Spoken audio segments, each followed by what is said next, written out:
In the shining heart of the Galactic Coalition, a planet named Seraphis floated like a glowing gem in the darkness.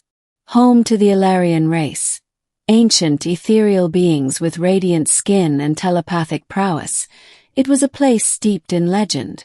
Their monarchy had endured for 10,000 years, but the time had come for Princess Vaelora, the last heir, to choose a mate.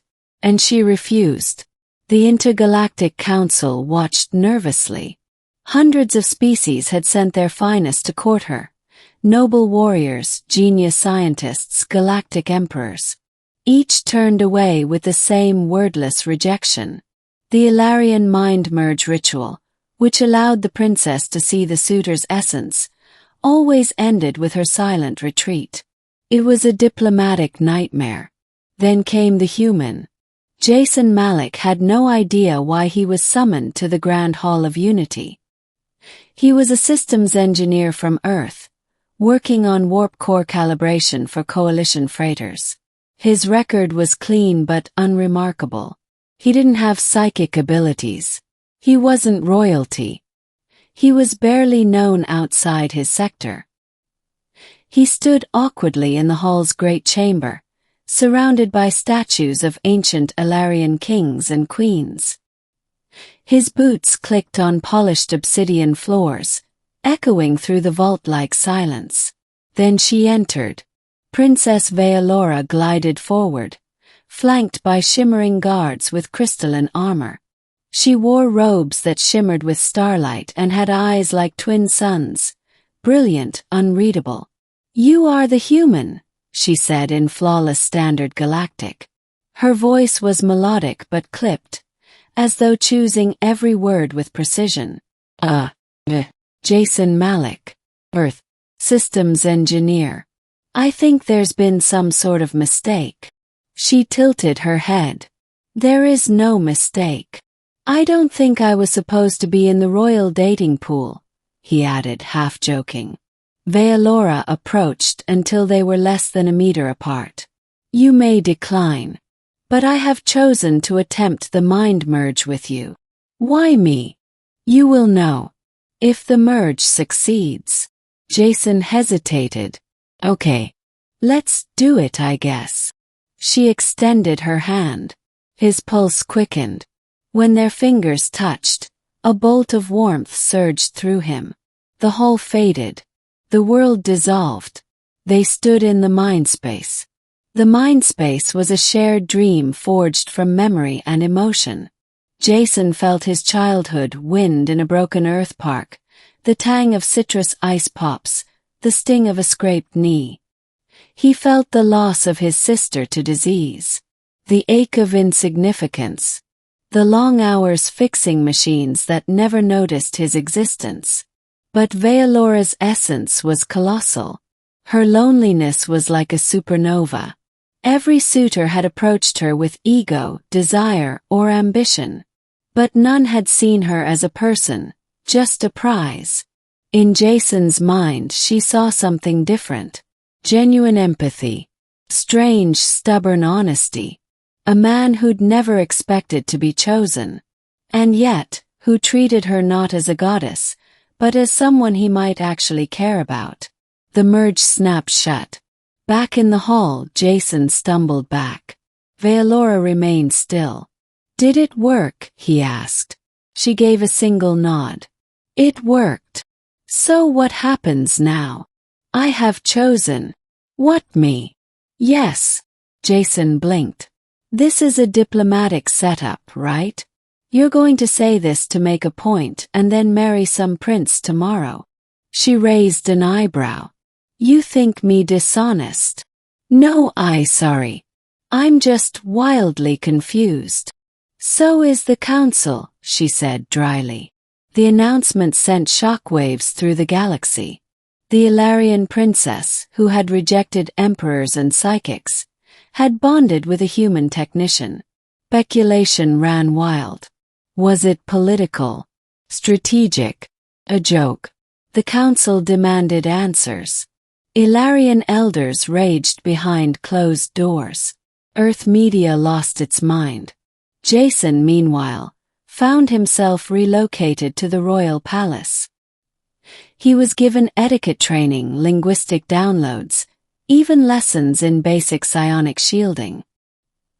He spent his days in a swirl of ceremonies and his nights wondering if he was in over his head. Vaelora was patient if distant. They dined together, trained together, and occasionally strolled under the twin moons of Seriphus. But she remained enigmatic. "Why did you really choose me?" he asked her one night, walking by a stardust waterfall. "You have no need to prove yourself," she said. "You are not trying to be someone else. That is rare."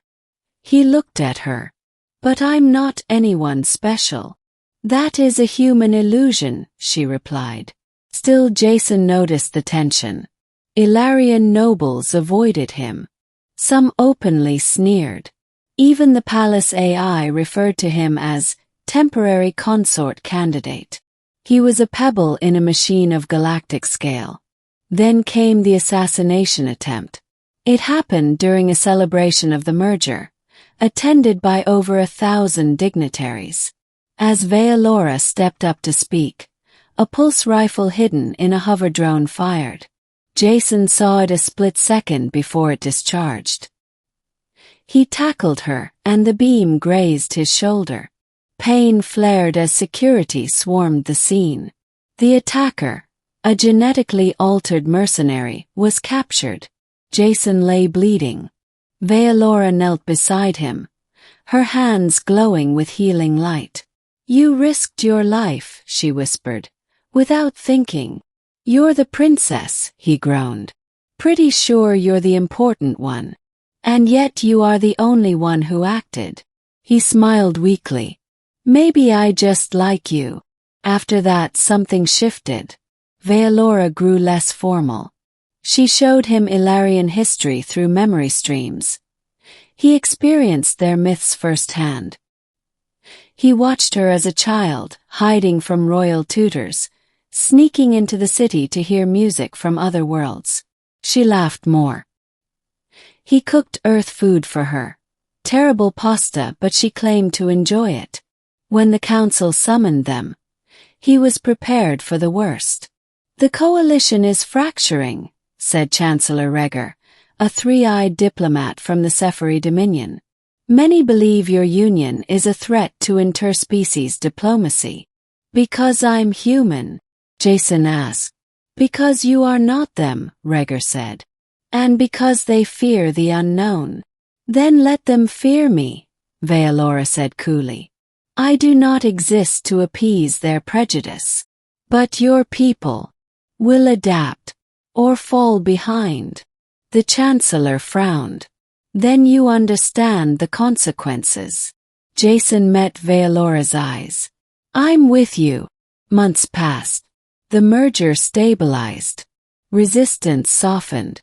People saw them together, laughing, arguing, dancing. Slowly, myth gave way to reality. Vaelora and Jason began diplomatic missions, first to neutral worlds, then hostile ones. They were an odd couple but compelling. He broke the ice with humor and humility. She enforced boundaries with clarity and strength. Their bond grew deeper, not just as symbols but as partners. Still, not all were convinced. During a peace summit on the desert world of Kairos, Vaelora was offered a final temptation. A suitor from the old bloodline, the last of the psychic warlords, offered her an alliance of pure Ilarian descent, with power and tradition restored. Jason was present, standing quietly at her side. The suitor bowed low. "Reject him, and we restore what was lost." Vaelora replied without hesitation. What was lost needed to be lost. She reached for Jason's hand. "I do not choose based on species. Choose based on soul. And his is stronger than any I have ever touched." Years later, the legend remained. The princess who rejected a galaxy, and the human who never asked to be chosen. Together they forged a new era, where empathy outweighed ego and connection defied genetics.